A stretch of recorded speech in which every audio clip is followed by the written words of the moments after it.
Welcome everybody to another in our periodic series of webinars and seminars about a whole variety of environmental issues and opportunities around the Rockbridge area. My name is Bob Biersack. I'm the president of the board of directors of Rockbridge Conservation, who sponsors this series of events. And we're really pleased to have joining us tonight Morris Trimmer, who, as he tells us, has been engaged in environmental issues for all of his adult life. And I want to read this next sentence because I love it. He has a degree in geology, and his career path has included blacksmithing, network administration, and energy conservation. That pretty well represents the scope of the American experience, I think, in the 21st century. That's just a wonderful range of activities and experience. It's just great. He tells us that since buying their home 25 years ago, Morris and his wife, Amy DeHart, who many of us know too, have been working to improve the energy efficiency of the building and how they use it. More recently, they've taken significant steps to reduce the carbon emissions from the home. Today, Morris will be sharing with us much of what they've accomplished in the along with some specific approach, the kinds of issues that have been raised in that part over the time of their experience, with the idea that it'll help all of us learn some new things and maybe find some opportunities that we might be able to take advantage of as well. We're going to ask you, as questions come up, if you would put them into the chat, that would be great. I'll try to keep track of that, and then we'll have some time at the end for questions and answers and conversation. But in the meantime, I'll introduce Morris and let him get started. Thanks for coming. Thank you very much, Bob. Thank you to Rockbridge Conservation for this opportunity. I'm excited to be sharing with you. It's something I'm very passionate about. We'll go ahead and share the PowerPoint slide.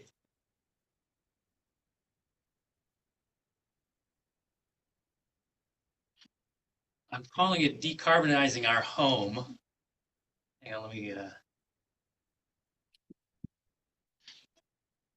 And decarbonizing is kind of a buzzword these days. Basically just means reducing your carbon emissions or greenhouse gas emissions to near or below or to zero.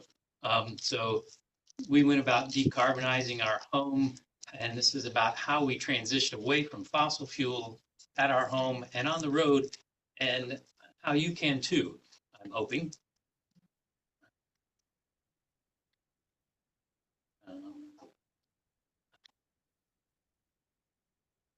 This is a pictures of our home before and after. Not looking a lot different, but you can see the solar panels on the roof, as well as window change from the door and window, some of our efficiency efforts. Our general intent, Amy and myself, was to reduce our adverse impact on the earth and increase our positive impact on the earth and society. Our motivation is climate change and a compassion for all life, recognizing that we humans, the way we live on this earth, in many different ways are stressing the life on this planet, life that we depend on completely for our own health and survival. But for me, I believe climate change is the most urgent of the issues for us to address. I don't want to suggest, though, that we should feel guilty about climate change. We are born into this system, born into the economic system, the political system, the system of fossil fuel being a part of almost everything we do. But I do want to stress that I feel like we should be acting responsibly and take responsibility. So Amy and I looked at this and looked at how we could do that, and you'll see some of what we've done. So the actions we have taken, sharing our living space, improving efficiency, renewable electricity, and electrifying everything. Those first three, those are sort of in the order in which we've taken them. The last one, the electrifying everything, I'm going to focus more on today because I feel like that is actually more significant, makes a more significant difference as far as emissions are concerned. So sharing our living space, we realized that we have a fairly good sized house. There's only two of us living there now. Um, that we could move to a smaller space, or we could change our space to allow for others to use parts of it. So we took an area that we used somewhat in our basement. You can see it partly under deconstruction on one side, and the apartment has completed on the other side. So we've had for almost 5 years now tenants living in this apartment. We had thought that we would be living in the apartment and rent the upstairs because we were going to, our plan was before the pandemic was to be away for a while during the year. Then the pandemic came, and so that's changed our sort of focus.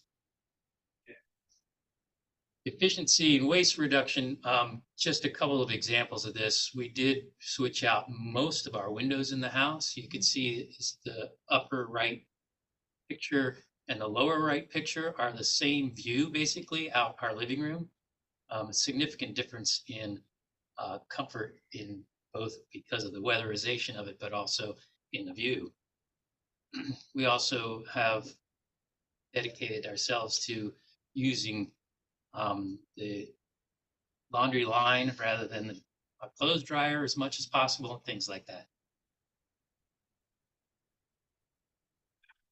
Often don't think about the roof in terms of efficiency, but the old and wearing out asphalt tile roof actually collects a lot of heat in the sun and reflects that heat back into the atmosphere. It's also not it's based on fossil fuel and it's not recyclable. So we replace the roof with the recyclable metal roof, and it is finished with a reflective surface that does not absorb the heat, reflects the sunlight back out, and rather than absorbing heat and reflecting that into the atmosphere. And then we added a solar array, pretty straightforward. To give you an example of how I tend to go about things, I researched and I got, say, 2, 4, 6, 7 different proposals for putting on a solar array in our house. They came in with a quite array of different levels of wattage that it would provide or could provide. I looked at all the equipment. I researched the equipment, the various different suppliers, and went with this company called Blue Star Solar, which you may not have heard of because it was bought by Jake of JD Electric. It's now JD Solar. Very pleased with what we ended up with. So to electrifying everything, my background in energy conservation, I tended towards focusing heavily on efficiency. I realized, though, that because we were consuming or burning fossil fuel in our home, we had natural gas for our water heating, for our furnace, and for our range, that we would never get to zero emissions while we had the natural gas going. And as I looked into it, I realized that's actually a largest part of our emissions from our home was due to that burning of the natural gas. So this line, waste reduction and energy efficiency are important, but cannot get us all the way to net zero. Was significant for the rest of the work we did. Recognizing that nearly all global warming emissions comes from fossil fuels. 60% of a household emissions for average Americans comes from burning these fossil fuels. And it is possible to get our emissions to zero with clean energy and electrification.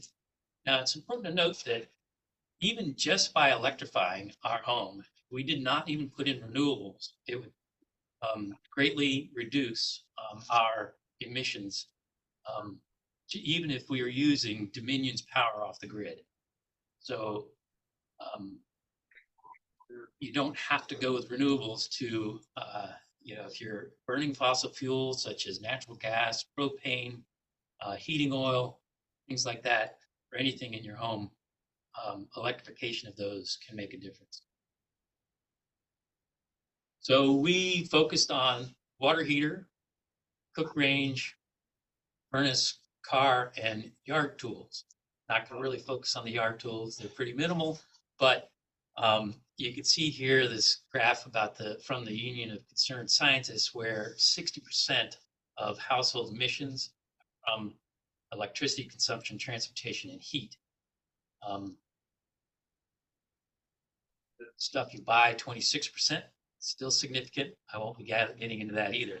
Another way of looking at this, taking out the transportation piece, this shows, let's see what this is, but our household energy use by appliance. So clearly space heating is the largest, water heating and cooling space.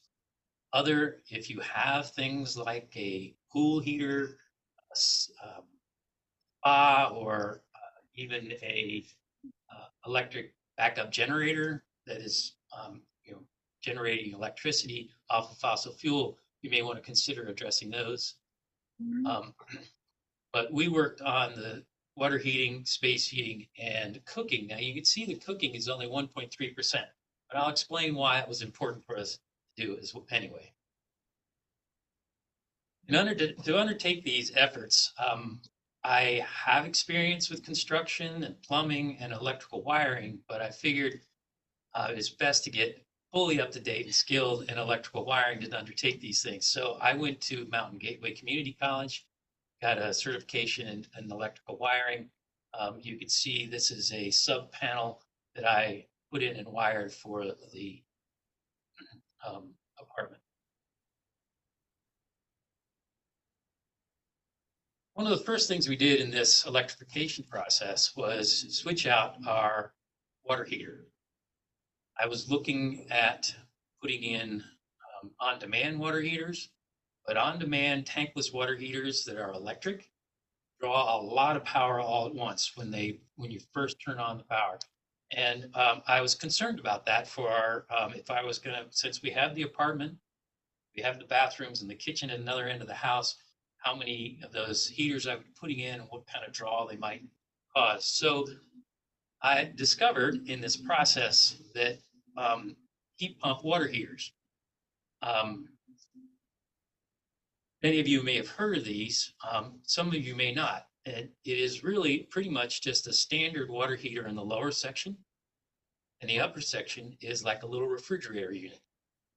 You can think of as a refrigerator as a heat pump. It draws heat out of the refrigerator and disperses that heat into the air around the refrigerator. A water heater, heat pump water heater, does just the opposite. It takes heat from the air around it and concentrates that into the tank. This is a 50-gallon water heater, and it has worked with no problems, no need for any backup for both the apartment and us, even when we all have visitors during holidays or something. So I've been really impressed with this. You can see I've got an estimate for the cost for fully installed, $2,000 to $4,000. Since we put this one in, there are new sets of heat pump water heaters on the market that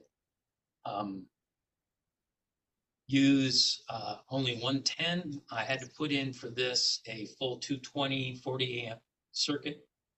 I wired that in myself, as I did also did plumbing. The newer ones, they are slower to heat the water, but they don't need the same power. This has a backup, typical standard element in it for backup heat. We've never had to use it. Estimated rebates. Right now, if you're a Dominion customer, you can get a $250 rebate putting in an efficient water heater. And then up to, say, $2,000 for a federal rebate. I'll get into this some later, but right now the federal rebates from the Inflation Reduction Act are not available. Tax credits, on the other hand, are available. If you have enough of a tax burden, then the tax credit can be available to you. You can see in this grid here, I've laid out the energy cost for the different water heaters, as well as the metric tons of CO2 per year and the energy cost per year. Water heater, 1 metric ton of CO2 was the typical water heater emissions. The heat pump water heater, it's only 0.38, and that's assuming you're using electricity from the grid, from Dominion, Virginia's source of electricity. And so the difference is significant. Now, of course, that goes down to 0 for the water heater if you're using renewables. And there's the dollar amount as well. I mentioned wiring in other considerations. Because it does have this refrigerator unit, there is sound from it, and it runs longer than a typical refrigerator. At first, we kind of were annoyed by it, to be honest with you. We could hear it in a couple places in the house, even though it's in our basement. We've gotten used to it, don't notice it anymore, just like we don't notice the refrigerator. Dehumidification, in the process of taking heat out of the air, it also causes condensation and it dries out the air in the basement.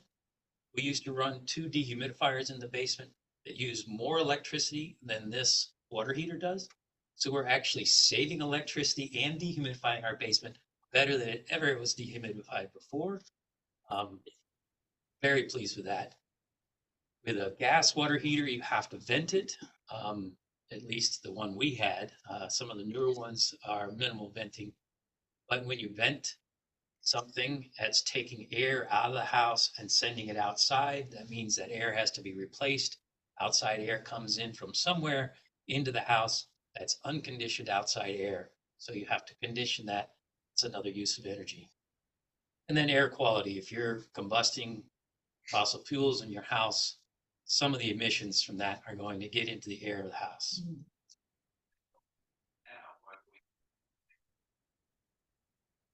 The induction cooktop range was the next thing we took on. And the primary reason why we needed to replace that was because we wanted to get rid of the fossil fuels altogether in the house. You can see the lower right-hand corner, there's the workmen removing the last of the gas piping from the side of our house.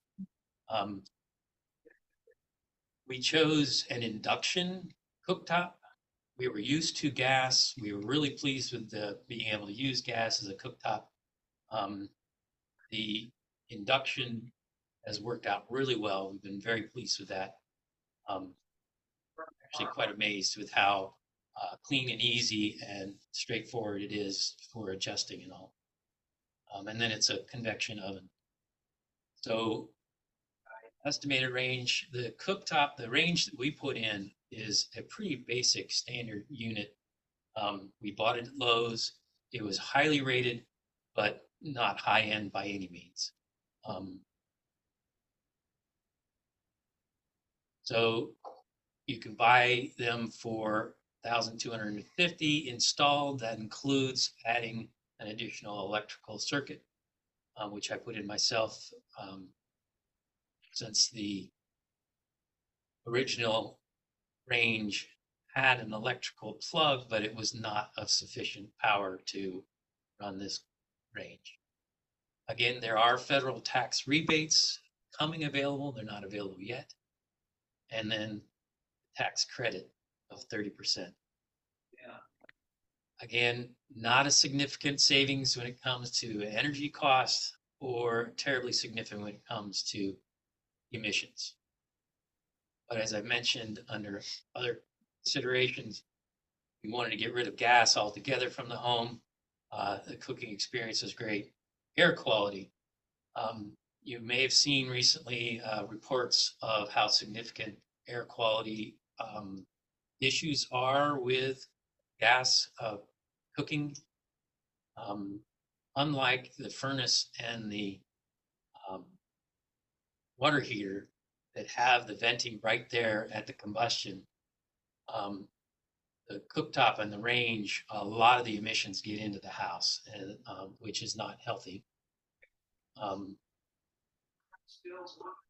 I mentioned the wiring, venting. Oh, so we have our exhaust fan. We use it a whole lot less because we're not having to vent out the gas exhaust, just the cooking. It does use electromagnetic force for heating, which is really interesting because the cooktop itself does not heat up in order to heat the pot. The pot itself heats up. It energizes the electrons in the pot. So it's like the handles on the side of the pot don't get hot from the residual heat coming up, and things like that. That's really pretty amazing. The biggest undertaking in this set of projects was the furnace and AC replacement. We chose to go with the air source heat pump and keep our ducted system. So our furnace was, it was a forced air going through a ductwork system into the house. Some people, when they put in a heat pump, will use small units on the walls in various parts of the house. We already had the duct infrastructure, and so it was a lot cheaper to put it in this way. But also, it uses a lot less refrigerant. So if there, and it means a lot because it's ducted, we have fewer refrigerant lines, less chance of leaking, and refrigerant actually is a worse global warming emissions than the carbon is by far. So reducing the chance of that being an issue. We did choose this, it's actually on the left, upper left picture is the outdoor heat pump unit. That is a cold climate unit, so it can keep the house warm down to, they say, negative 13 degrees. So we shouldn't need backup heat with that. It did add expense, but we considered if we were to get a less powerful unit and we had a backup heat, that would use a lot of energy, just the backup heat itself, if we needed to use that. There are cheaper ways to go, but this was one of the highest efficient, well, this outdoor unit was the highest efficient unit available at that time. It's a Mitsubishi. At this point, I'm not sure I would recommend it. There are other ones that are better, and we've had some issues with the parent company of Trane. So I would probably go about it somewhat different. The middle picture shows the air handler. You can see the gray unpainted parts of the wall. That's where the furnace and the water heater were. And so now it's much further up off the floor, much cleaner presence. So our cost before any kind of tax credit was $12,000 for this whole setup. And with the tax credit, it came down to $9,600.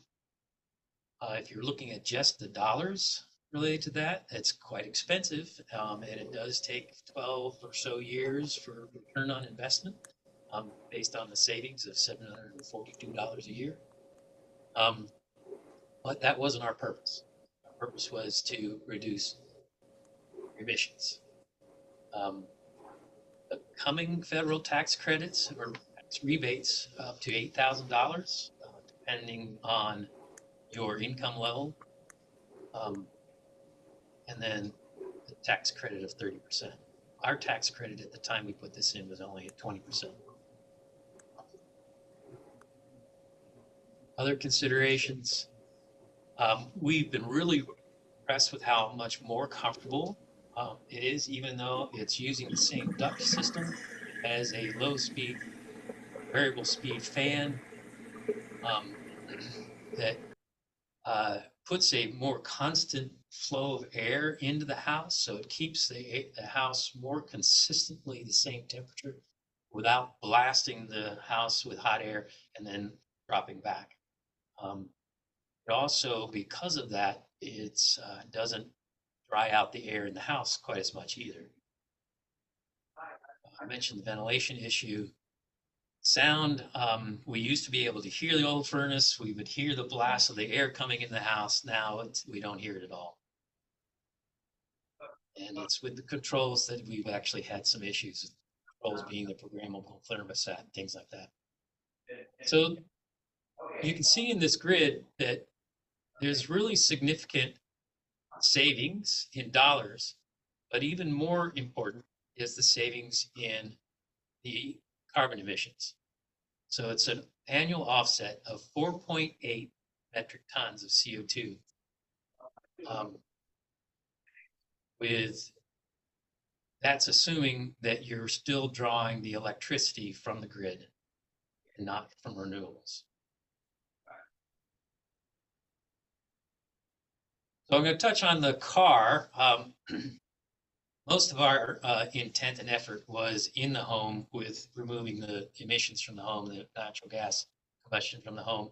But we also chose to go with an electric vehicle. This happens to be a Volkswagen ID4. We bought this 3 years ago. We have almost 60,000 miles on it.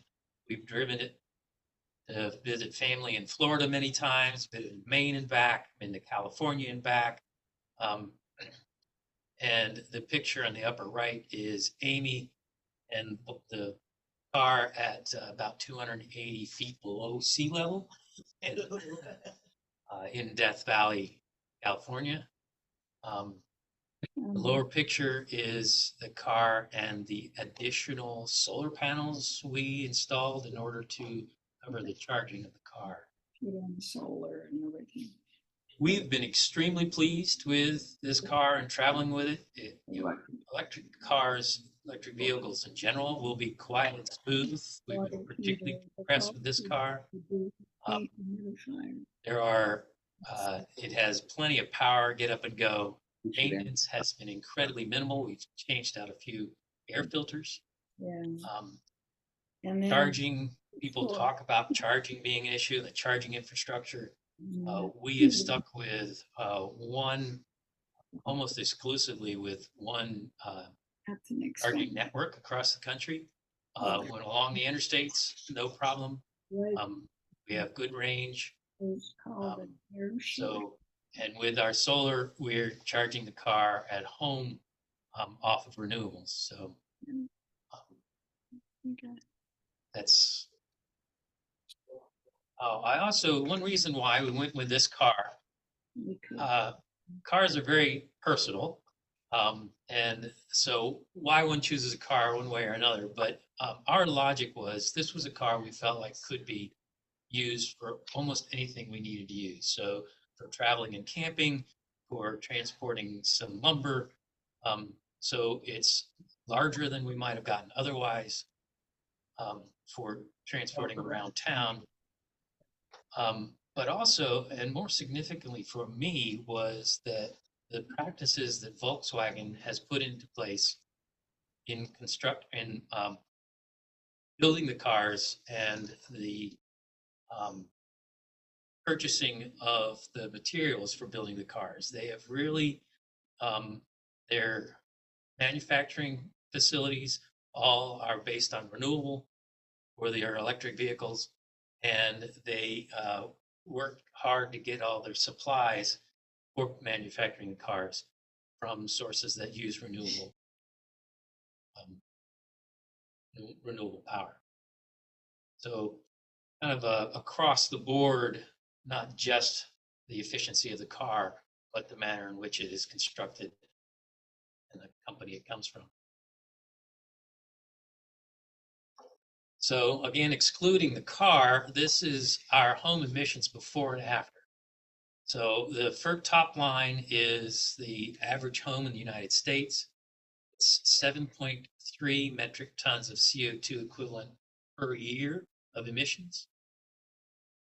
Our home, embarrassingly, was a little higher than that before we did all our, I calculated based on before our efficiency measures, as well as our removal of the fossil fuels. So it was 7.8 metric tons.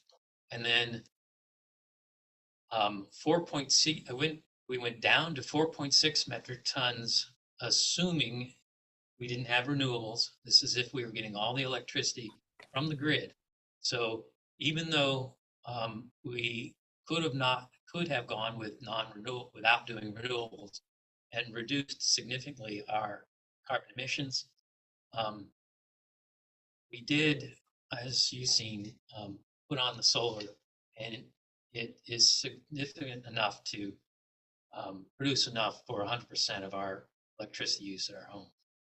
If you want to take sort of a free home energy audit, I suggest looking at this website, the zwellhome.com.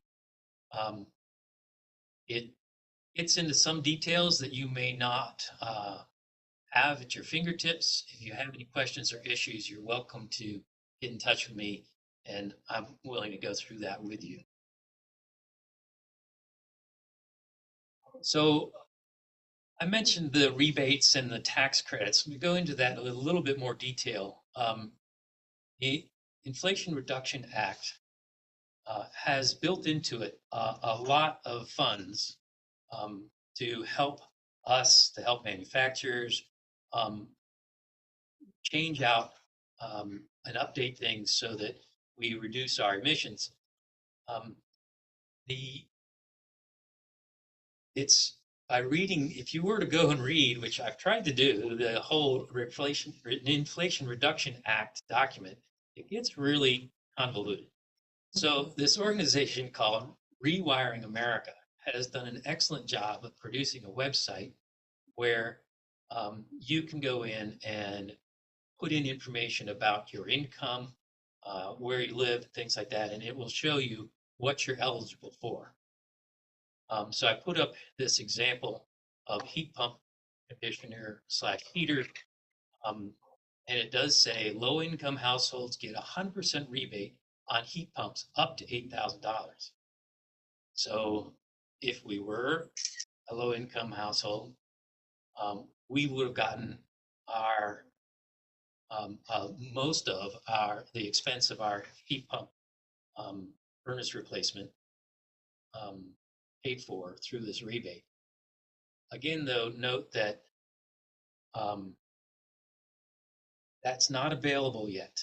The Inflation Reduction Act is set up so that rebates are processed through the states, and the federal government is developing guidelines, and the states are to implement those. They're supposed to implement those today. I mean, not today, this year, but it depends on the states. They can drag it out longer than this year, and depending on how they want to implement it. So I'm not sure when here in Virginia we're going to have these rebates available. But the tax credits, as I said, tax credits are available right now at this time. Again, this site, because the Inflation Reduction Act has all of these caveats on when you can get how much tax credit and rebates, they do a great job at Rewiring America trying to explain that. But if it gets too complex, when you're trying to figure out something, you're welcome to be in touch with me. Again, I'm willing to go through it with you. So continuing on that theme of how I can help you decarbonize. I have technically retired, and I'm willing to spend my time. This is some of my purpose for doing all this work, for getting these skills updated, and using some of my background and interest to help you take on similar projects. So I'm willing to visit you at your home, walk through. We can talk about your appliances. We can evaluate your electrical system, and work on a plan. I've done this with a few people already, and am opening this up to a larger number as people are interested in it, as I'm available. So if you are interested, you're welcome to get in touch with me at smorrist@gmail.com, that email address. Also mention that we are going to have an open house at our house on March 16th, starting at 2 p.m., where we will have stations where people will be explaining and showing some of the things that I've talked about today.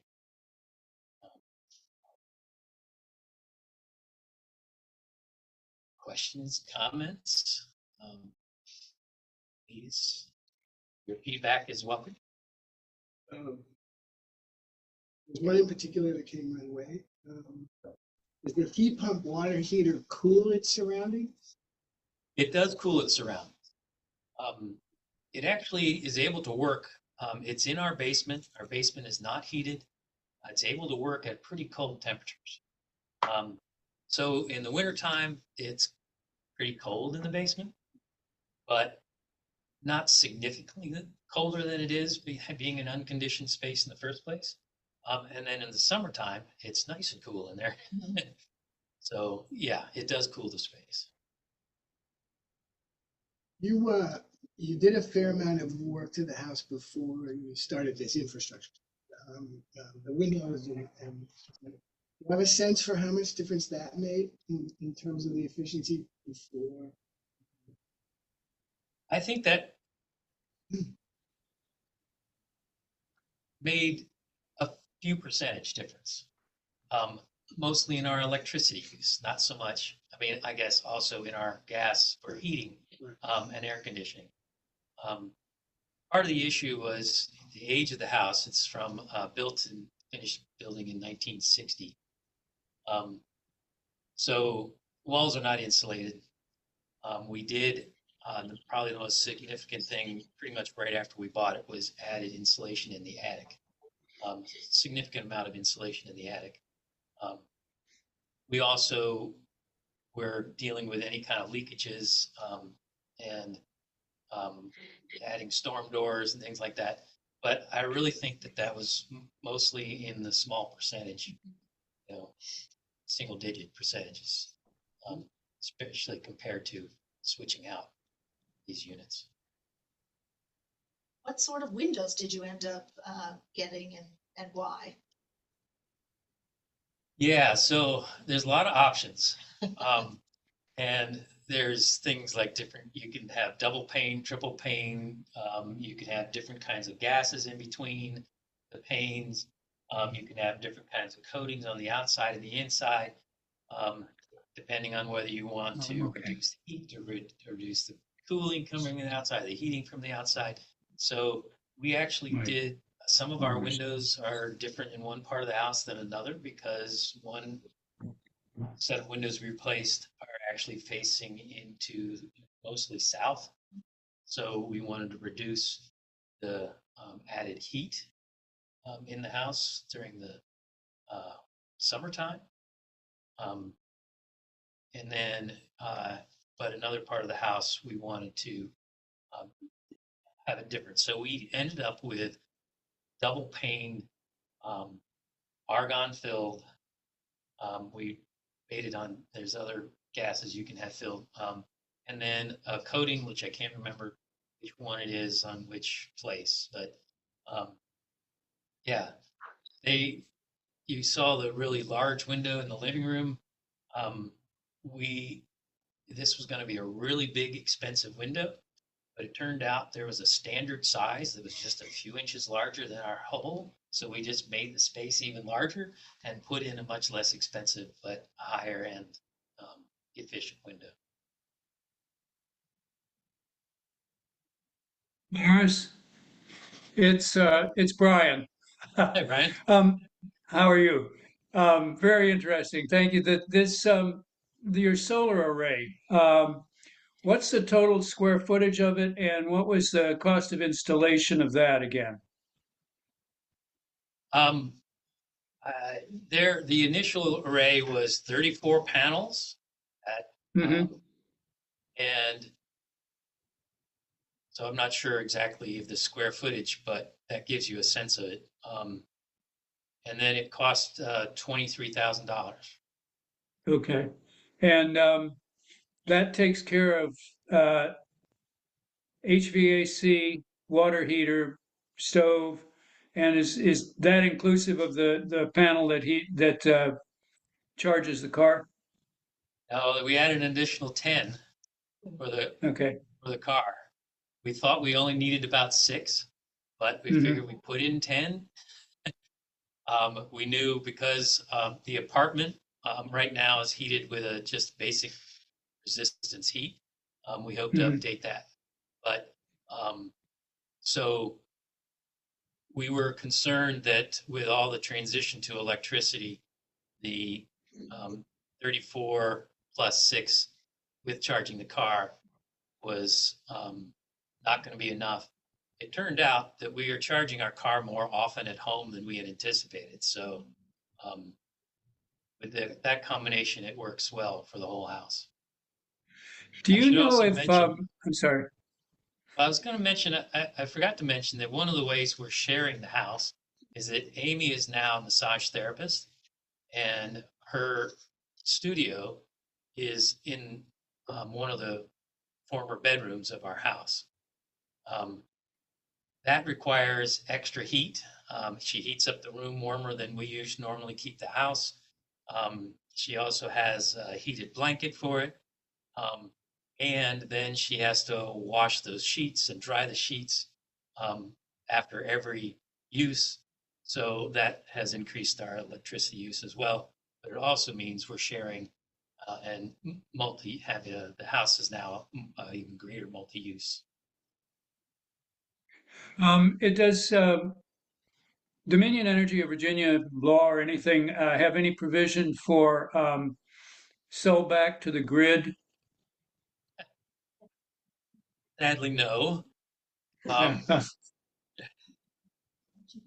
So the the law is now that you are allowed to put on enough solar to cover 1.5 times your previous year's consumption of electricity. Hmm. So technically, you could be feeding back into the grid a fair amount of electricity, but you don't get paid for it. You just get credit for it.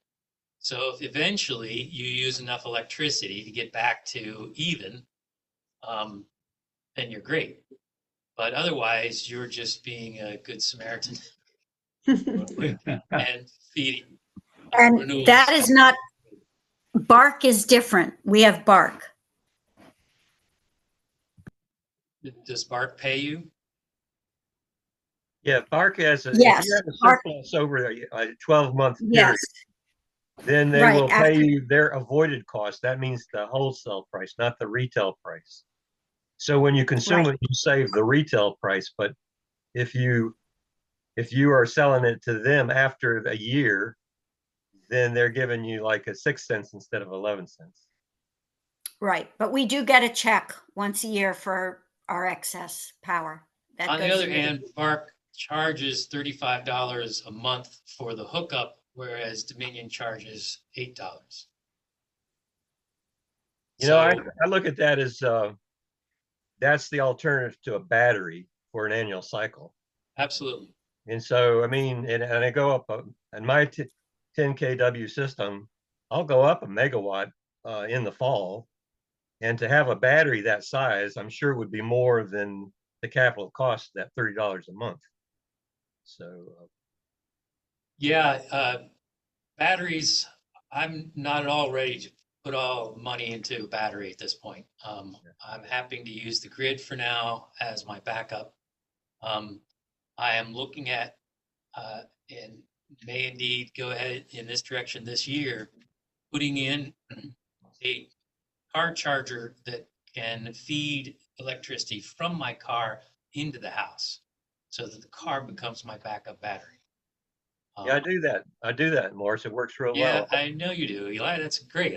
I'm impressed that you It's do that. with an extension cord, though. It's not like wired in so you flip a switch.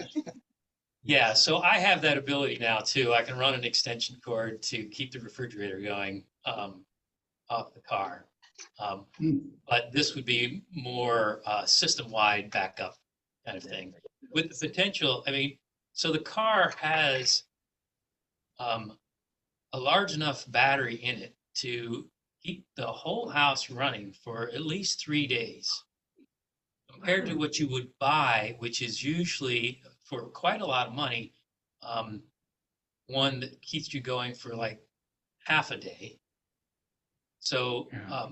for You for get a small $1,000. amount of money, relatively, I can set up my car to back up my house.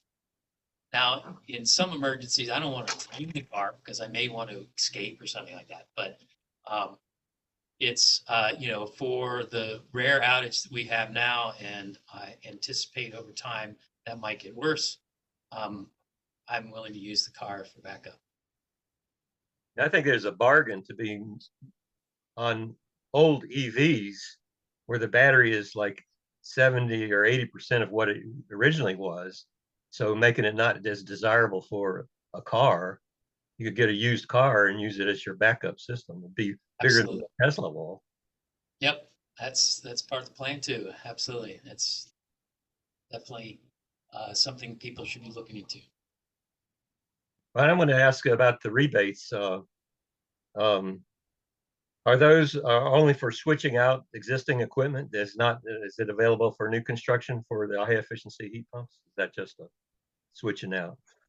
I'm not familiar with, there are incentives for new construction for efficiency, but that's kind of a separate thing that I haven't looked closely at. No.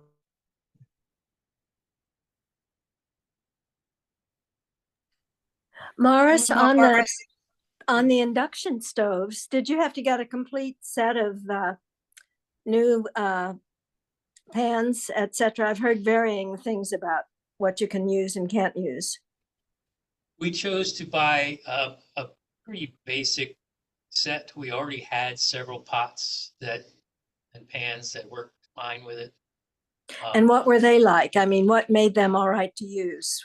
I know they They're must have been magnetic. metal. They're magnetic. They were magnetic. So aluminum would not use then, would Correct. not work. That's right. Okay. Aluminum, copper do not work. So, and some stainless steel does not work.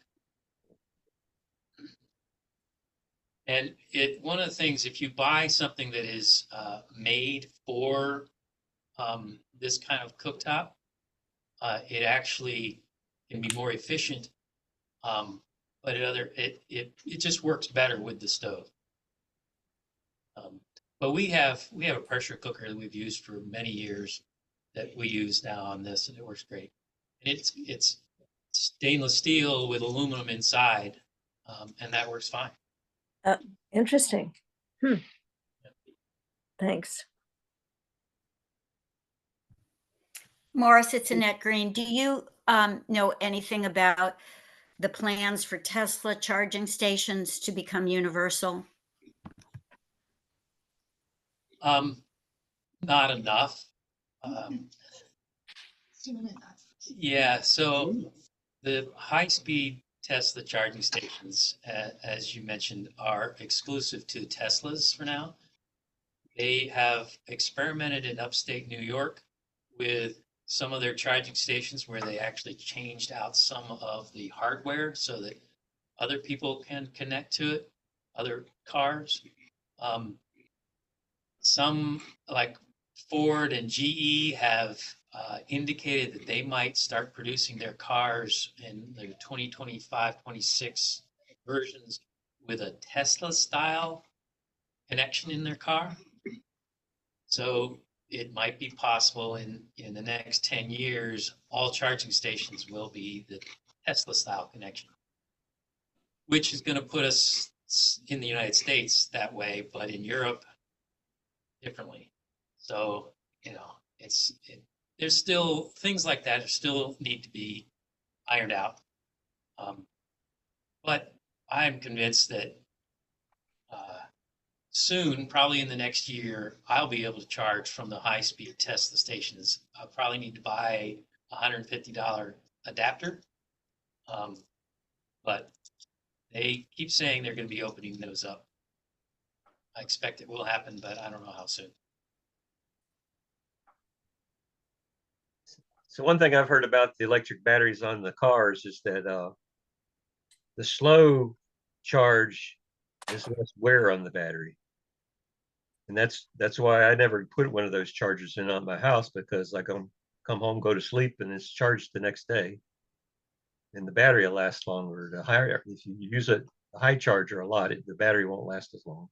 I don't know how much difference, but So the difference between the standard plug 110 plug and the type of charger I have at my house, which is a 220 40 amp, is not, there is no difference. Basically, that's both of those are considered a trickle charge for the battery. It's when you go to these high-speed chargers where instead of taking 5 hours, it takes 1 hour to charge from 20% to 80% or something. Those are higher stress on the battery, but they are DC to DC. So it's less stress on the car in some ways, and more straightforward for the battery, and this system, the charging system in the car. We do, when we're traveling, charge to 100% many times during a trip. And as long as you are using it almost immediately after charging, that is less stress on the battery than if you leave it at 100%.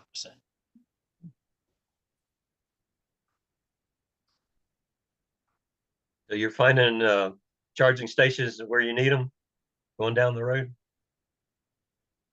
Yes, on the interstates. So along the interstate, no problem, except in West Virginia. Everywhere we've traveled along the interstate, there's been no issues. We've found them where we need them. You get a little further from the interstates. The further and further you get from the interstate, the fewer there are, and we've found, and the slower they are. So we have found that we did spend an extra half a day in a beautiful city in the Arkansas Ozarks because we couldn't charge where we thought we could. We ended up plugging into a construction site where they had put in some dryer outlets for a little while, and then we found an Airbnb nearby that had a charging station. So, I mean, that was the biggest hassle we've had, but we did travel to Big Bend National Park in Texas. That's quite a ways out of the way, but we planned for using an RV park. RV parks are pretty ubiquitous, and as long as I had an adapter, I was able to use the charging at an RV park without any problem. Some of the RV people look at you strangely, but the park charged me just a little bit for charging for a few hours, and that was not an issue. What sort of range does your particular car have on a charge? So it's listed at 250 miles.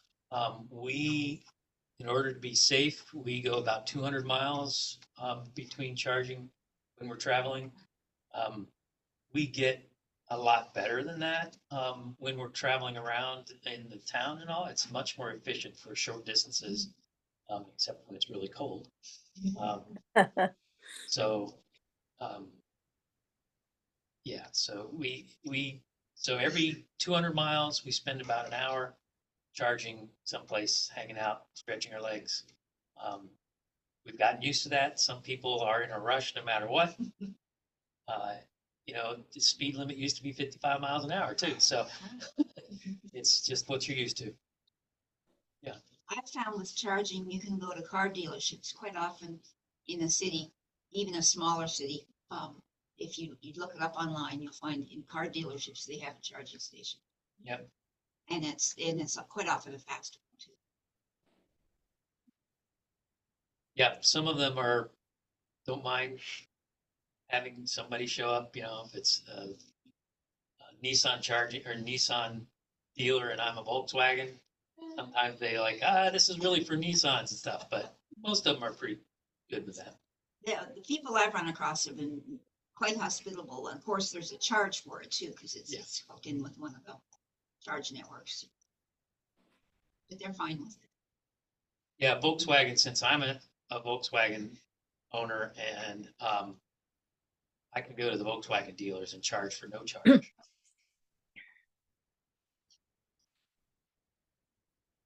Other questions?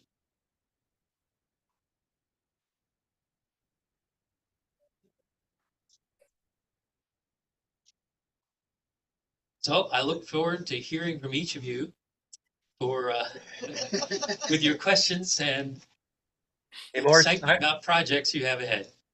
Morris, I have a question, but it's not, but it's an electric question, but not an alternative energy question. Can I call you up and ask you that? Sure. Absolutely. And do, if you have a chance, take advantage of the open house on March 16th. It's always a little more meaningful when you can actually physically see what's happening and how it fits together. So that may answer some questions and calm some uncertainty that you have. So that it's very kind of you to do that, and we really appreciate it. And I hope people are able to take advantage. We do a power Thank you. outage that day. That's exactly how it works.